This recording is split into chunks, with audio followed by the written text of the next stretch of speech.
جو تحریر انسان کے دل پر لکھی جاتی ضروری نہیں ہتھیلی پر نظر آئے۔ جب آئینے پر نظر پڑی تو احساس ہوا لوگ لوگوں کو کیوں چھوڑ دیتے ہیں۔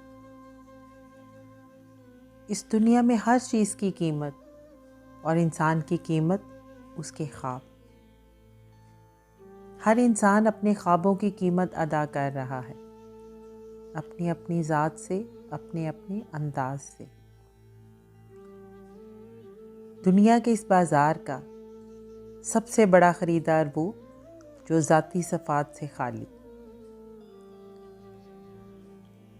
آئینے میں جب انسان خود سے ہم کلام ہوا تو خاموش تماشائی بن گیا۔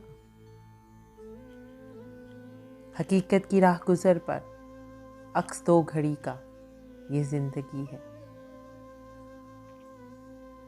تقدیر سے بغاوت انسان کو اپنی ذات کی تلاش پر مجبور کر دیتی۔ ازلی قسمت بدلی نہیں جا سکتی اور نافرمانی انسان کو عذاب میں مبتلا کرتی ہے۔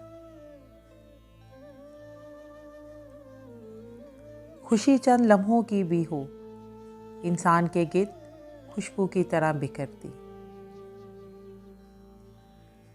ہر اندھیر نگری میں ایک آس کا جگنو ہمیشہ سورج بن کر دمکتا ہے۔